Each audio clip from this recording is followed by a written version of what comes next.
김민석 총리 후보자의 인생은 한마디로 스폰 인생입니다. 거짓말과 허풍이 일품입니다. 민주당 최고위원 시절에 아침 7시 회의를 마치고 곧바로 8시, 9시 비행기를 타고 중국 칭화대로 갔다고 허풍을 떨고 있습니다. 비리백화점 이재명 내각 후보자 지명 즉각 철회하라. 김민석 총리 후보자의 청문회를 나흘 앞두고 국민의힘은 규탄대회를 열었습니다. 재산 형성 과정, 또 칭화대 석사 학위 취득 등 여러 가지 문제를 비판하면서 공세를 이어갔습니다. 비슷한 시각 김민석 후보자는 여유 있는 모습이었습니다. 오늘 해주시니까 오늘 간담회 예정이신데 질문 약간 드려도 될까요? 올라가세요. 야당에서 주장하는 문제에 대해 김 후보자가 적극 반박과 해명을 하고 있고 때문에 지지자들의 여론도 흔들리진 않는 모양새입니다. 대신 불똥이 인사청문위원인 국민의힘 주진우 의원에게 튀었습니다. 아직 초선이라 저에 대해서 잘 모르시나 본데 지금 제 방에도 김건희 일가 가계도가 몇 미터 길이로 붙어 있습니다. 주진우 의원 가계도도 꽤 흥미롭던데 기왕 시작한 거 국민들과 함께 어떻게 하면 공직생활하며 70억이 넘는 재산을 축적하고 어떻게 하면 할아버지로부터 증여를 통해 미성년자가 7억이 넘는 예금을 보유할 수 있는지 한번 파헤쳐 볼까 합니다. 일각에선 김 후보의 재산보다 주 의원 아들의 재산이 몇 배 더 많다면서 주 의원을 국무위원으로 추천해서 청문회를 받게 하자, 또 재산 형성 과정을 뜯어보자 이런 제안도 나오고 있습니다. 한편 주 의원은 김 후보 해명에 대해서 출판 기념회 등으로 받은 현금을 신고 없이 쓰는 것도 국민 눈높이에 맞지 않다고 맞받고 있습니다. 예. 자, 어제 제가 김민석 총리 후보자를 인터뷰했습니다. 소득보다 지출이 많은 것에 대해서 질문을 했고 그에 대한 답이 이렇게 나왔거든요. 한번 들어보겠습니다. 어제 저희 단도직입 출연 영상입니다. 저 기간이 제가 최고위원을 하면서 동시에 예. 칭화대 학위를 같이 한 때의 출입국 기록입니다. 그래서 제가 그냥 오늘 내친 김에 예. JTBC 이렇게 보여드립니다. 저게 예. 거의 일주일에 평균 한 번 내지 두 번 갔다 오는, 최고회의는 월수금, 수업은 통상 화목 이렇게 되니까 적절하게 배합을 해서 수업을 하고 가서 수업을 다 하고 또 오는 뭐 이런 거를. 예. 칭화대 학위를 위해서 수업을 오간 것에 대한 영상이 나갔는데 잘못 나갔습니다. 주진우 의원이 제기한 소득과 지출의 차액에 대해서 해명한 부분이거든요.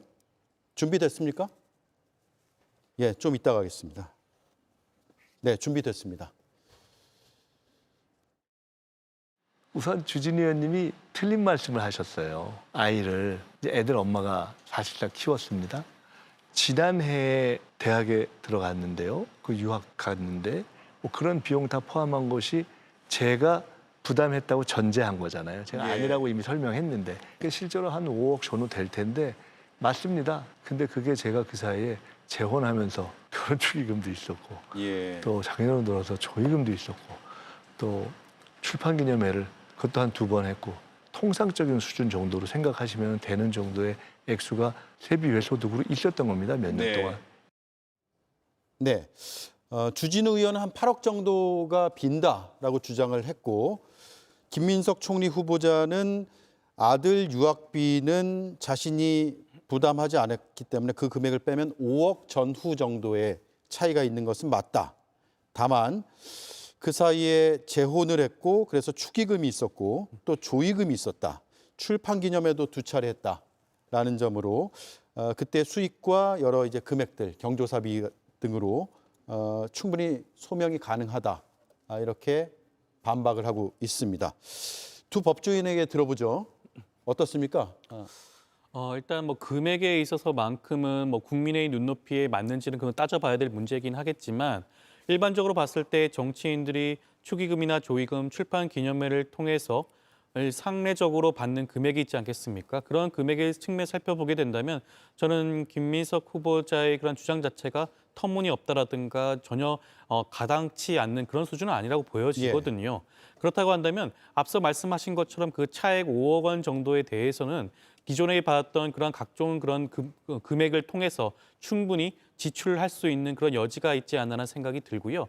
여기에 대해서 왜 신고를 하지 않았냐라는 비판을 할 수도 있긴 한데 관례적으로 지금까지 정치인들이 이런 축의금이라든가 출판 기념회를 통해서 받은 그런 수익에 대해서 신고한 사례는 사실상 거의 없다시피 했습니다. 그러한 측면도 함께 살펴봐야 되지 않을까 싶습니다. 예. 제가 하나만 반론을 드리면 이재명 대통령께서 과거에 재산 신고를 할 때요. 현금 한 3억 원 신고하신 적이 있어요. 그러면은 그런 것들은 관례에 반하는 겁니까? 법을 잘 지켜서 했다고 저는 생각하거든요. 왜 그러냐면 공직자윤리법에 보유하고 있는 현금이 1,000만 원 이상이면 그것도 엄연히 재산 신고할 때 다 적어내도록 되어 있습니다. 그것이 시행령이나 시행규칙에 위임되어 있는 것도 아니고 심지어 공직자윤리법, 모법에 있어요. 그리고 우리 선거 출마할 때 재산 다 신고하잖아요. 그 공직선거법을 공직자윤리법을 그대로 준용합니다. 그러면은 김민석 후보자가 본인이 축의금, 조의금, 출판기념회 등으로 다액의 현금이 있었다고 말하는 것은 본인이 그동안에 매년 공직자윤리법 그리고 선거 나올 때마다 공직선거법 위반했다고 자백하는 것이 다름 아니에요. 그런 것을 자인하고 계시다면 지금 당장 국무총리 후보자에서 물러나셔야 된다라는 말씀을 드립니다. 예. 공직자윤리법과 선거법 위반 소지가 있다. 이 말씀이고요. 반론하신다면요? 글쎄요, 뭐 그렇게 따지고 들어가기 시작하면 정말 우리 그 정치권에 계시는 정치인들 거의 대부분이 다 지금 현행법을 위반하고 있다. 저는 그렇게 봅니다. 그리고 이 재산 신고는 전년도 12월 31일자를 기준으로 하게 되어 있어요. 그 앞에서 들어왔다 나갔다 하는 부분에 대해서까지 정확하게 신고해야 할 의무를 갖고 있지 않습니다. 이런 여러 가지 상황들을 종합해 본다면 당시에 지금 어느 시점에 정확하게 법을 위반했다라는 부분을 지금 국민의힘에서 제시하고 있지 못한 것처럼, 그리고 또 아까 주진우 의원께서도 말씀하시는 것처럼 이게 관례적으로 했다라고 하더라도 문제가 있다 이런 식으로 말씀을 주시는데 특정해서 지금 현행법을 위반했다라고 얘기하기가 굉장히 어려운 부분이 있다. 이런 측면을 감안해야 될 것 같고요. 또 김민석 후보자가 이 상당히 어려운 재산상의 손해들 또 본인의 신용관계 때문에 정상적인 금융기관에서 대출을 받지 못하는 여러 가지 상황들, 이런 부분들에 대한 것까지 충분하게 소명을 갖다가 이번에 하겠다라고 얘기를 한 부분이 있기 때문에 지금 이 시점에서 김민석 후보자가 얘기할 수 있는 건 저는 정말 충실하게 얘기를 다 하고 있다라고 보여지고, 다음 주 화요일, 수요일, 24일, 25일 있을 인사청문회에서 그것에 대한 충분한 근거는 김민석 후보자가 제시할 수 있을 것이다, 이렇게 보고 있습니다. 그렇기 때문에 지금 이 부분이 무슨 현행법을 위반했냐 안 했냐 이런 식으로 국민의힘에서 문제 제기를 할 것은 아닌 것 같다, 이런 말씀드립니다. 5억 전후라는 금액을 김민석 후보자가 인터뷰에서 명시적으로 이제 얘기했잖아요. 5억 전후. 경사 조사가 있었고 출판 기념회가 2차례 있었고, 국회의원이면 이 정도의 뭐랄까요? 비용 금액이 들어오게 됩니까? 이건 여야를 떠나가지고 국회의원들이 얼마나 경조사 때나 아니면 출판 기념회 때 받는지를 궁금해하시는 분들이 있을 것 같아요. 그러니까 일단 출판 기념회는 과거보다는 현재는 굉장히 들어오는 수입이 많이 줄어들었습니다. 출판 기념회를 잘 하지 않는 경향이기도 하고요. 그런데 저 정도 금액이었으면 최소한 어느 정도 관리를 할 수밖에 없는 금액입니다. 저희가 상식적으로 생각했을 때 축의금이나 부의금이나 출판 기념회에 번 돈이 6억이 넘는다고 하면 그 돈을 현금으로 단순하게 쌓아놓을 수는 없습니다. 최소한 누구한테 얼마를 받았고 상세하게 기록을 해야 이거를 어떻게 나중에 자기가 보답도 할 수 있고 보온도 할 수 있는 그런 거지 않습니까? 일반 국민 눈높이에 전혀 맞지 않는 해명을 지금 하고 있고요. 사실 김민석 후보 같은 경우는 처음에는 강연을 통한 수입이 있었다고 하는데 그 부분에 있어서는 또 세금 문제가 있으니까 지금 강연 부분은 오히려 빠지면서 세금 문제에서 자유로운 축의금이나 부의금, 출판 기념회를 또 언급하는 그런 모습으로 전 보입니다. 이 부분에 있어서만큼은 충분하게 설명을 하셔야 될 부분이라고 생각을 합니다. 청문회에서 자료를 공개할 것 같은 그 뉘앙스로 어제 인터뷰를 했는데 청문회 때 자료가 나오는지 한번 지켜봐야겠네요. 하나만 제가 말씀을 드리면 그 자료 얘기가 나왔으니까 말인데요. 조금 전에 우리 김 대변인께서 국민의힘이 위법에 대해서 시점을 특정하지 못하고 있다고 하셨는데 아니 자료가 나와야 특정을 하죠. 김민석 후보자가 저렇게 말만 할 게 아니라 그러면 언제 그 돈이 들어와서 자 현금으로 받았어도요. 우리가 쓸 때는 은행에 입금을 해서 이체를 하든가 지출을 했을 거 아닙니까? 그런 자료들을 정확하게 내면은 다 판별이 됩니다. 왜 특정을 못 하겠습니까? 계속 자료를 늦게 내면서 침대 축구를 하고 있는데 그것은 공직 후보자로서 올바른 자세가 아니다라는 말씀을 분명하게 드립니다. 네. 지금 이제 김민석 후보가 SNS를 통해서 본인의 해명을 일부 한 부분을 보면 아직까지 이 법에서 정해져 있는 제출 기한을 넘긴 부분은 없다라는 것이 어제까지의 SNS의 해명이었어요. 5일로 돼 있나요? 네, 그렇습니다. 그렇기 때문에 지금 김민석 후보자에 대해서 국민의힘이 무분별하게 의혹을 제기할 수 있습니다. 그렇지만 그 의혹들의 대부분에 대해서 김민석 후보자가 일정하게 해명해 나가고 있는 부분은 분명히 있는 것이고요. 그 과정들 속에서 지금 뭐 구체적으로 몇 월 며칠 날 얼마가 어떻게 이체됐느냐 이런 부분까지 지금 요구한 건 아닐 거라고 보는데 그런 부분들에 대한 김민석 후보자의 반박, 그 해명, 소명은 충분히 이루어질 수 있다라고 본인이 자신하고 있고 또 그런 부분들에 대해서 저희들도 충분히 해낼 수 있을 것이다 이렇게 보고 있다 이런 말씀드립니다. 네. 자, 출입국 기록은 어제 저희 인터뷰에서 처음 엑셀 파일로 된 정리된 내용은 공개가 됐는데 김민석 후보자에게 정부나 아니면 출입국 관리국에서 받은 자료인지를 물어봤는데 그걸 바탕으로 정리를 했다고 하더라고요. 그래서 한번 보겠습니다. 총 21회 2009년부터 2010년까지 석사 학위 수업을 듣기 위해서 오갔던 그 내역을 저희한테 제공을 했고 저희가 어제 보도를 했는데 체류 기간이 4일인 경우도 있고 3일인 경우도 있고 갔다가 다음 날 바로 오는 경우도 있고 주로 월요일 날 출발해서 목요일이나 혹은 화요일 날 출발해서 목요일 뭐 이런 식으로 제가 요일을 따져보니까 그렇더라고요. 이런 내용으로 소명이 어느 정도 된 겁니까? 아니면 그럼에도 불구하고 더 따져봐야 될 게 있을까요? 이 부분에 대해서는요. 어떻습니까? 국민의힘 입장에서는 인사청문회 위원으로서 당연히 문제 제기를 했어야 될 부분이라고 생각을 합니다. 석사 취득하기 시점이 김민석 후보자가 최고위원을 하면서 예. 네. 소명이 됐느냐 안 됐느냐만 일단 지금 당장으로 봤을 때 소명 일정 부분 됐다고 보입니다. 그런데 저희가 원본을 또 요구하고 있는 이유는 아무래도 모든 자료는 국가기관에서 공정한 원본 자료와 후보자가 만들어낸 자료를 대차할 필요가 분명히 있습니다. 그렇기 때문에 저희가 원본 자료를 요구하는 거다 이렇게 말씀드리겠습니다.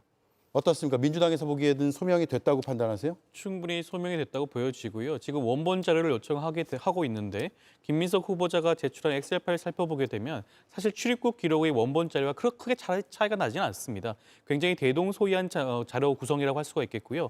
충분히 원본을 요청한 부분에 대해서도 조만간에 그 부분도 제출할 가능성이 굉장히 높지 않을까 싶습니다. 제가 딱 한 말씀만 드리겠습니다. 앞서 화면에 나왔는데 그 김민석 후보자가 페이스북에 올렸던 엑셀 파일 있지 않습니까? 그거 보면은 본인이 과거에 선거 공보물에서 제시했던 수학 기간보다 훨씬 더 길어요. 지금 왼쪽 그림에 나오고 있는데 아마 지금 회색으로 표시된 부분이 수학 기간이고 나머지 앞뒤 기간은 그 공보물에 게재된 기간과는 상관이 없는 부분일 겁니다. 총선 나왔을 때는 2009년 9월부터 2010년 7월까지라고 수학 기간을 그렇게 기재했던 것으로 저는 언론 보도에서 그렇게 봤는데요. 몇 년부터요? 2009년 9월부터 2010년 7월까지라고 하는데 그러면은 그 기간에만 한정해 보면은 중국에 체류한 날짜가 26일밖에 안 돼요. 26일만 수업 들어도 칭화되는 법학 석사를 주는 것인가? 지금 저 자료는 2009년부터 2010년까지만. 그러니까 2009년도 당시에 총선 공보물에 게재했던 기간은 2009년 9월부터라는 게 지금 언론 보도입니다. 그러면은 제가 그 날짜를 다 세어봤더니 26일밖에 안 돼요. 그런데 앞뒤에 상관없는 기간을 더 붙여놔서 많아 보이는 겁니다. 지금 김민석 후보자가 계속 이런 방식으로 해명을 하고 있어요. 본인 증여세 낸 것도 영수증 정확하게 내면 되는데 엑셀로 가공한 자료를 페이스북에 올립니다. 왜 굳이 이런 방식으로 해명을 해서 구구한 억측이든 주장이든 의혹이든 그런 것을 점점 더 키웁니까? 제가 볼 때는 지금 너무 본인 말씀하시지만 억측이다라는 거예요. 본인 지금 제공해라, 그러니까 제시해라라고 해서 제시하면 또 다른 의혹으로 몰고 가는 것 이런 것들이 지금 정상적인 어떤 인사청문을 통한 검증이 아니라 그냥 일방적인 공격을 위한 그런 지금 그 자료를 가지고 공격만 하고 있는 거 아닙니까? 그러니까 지금 궁금한 것은 정상적으로 학위를 취득했느냐 이런 부분이라는 거 아니에요? 그렇다면 본인이 지금 중국에 왔다 갔다 한 기록을 제시했고 또 학교에서 발급받은 정상적인 학위 증명서가 있고 그 부분에 대해서 어떤 부분이 문제가 있는 것이다라는 겁니까? 그러니까 수학을 하지 않았다라는 것이 문제인 것입니까? 아니면 체류 기간이 짧다라는 것이 문제인 것입니까? 지금 국민의힘이 제기하고 있는 문제 제기가 저는 사실은 납득되지 않는다. 중국에 갔다 온 기록이 없지 않느냐. 그 네. 기록을 제시해라 해서 제시하니까 이번에는 무슨 뭐 날짜가 알겠습니다. 20일밖에 안 된다 그러는데 그런 식으로 그 공격은 바람직하지 않다는 말씀입니다.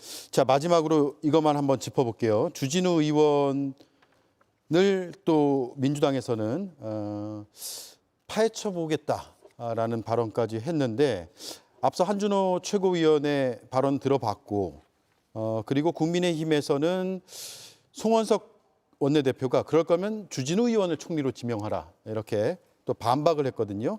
이거 어떻게 봐야 됩니까, 이 문제?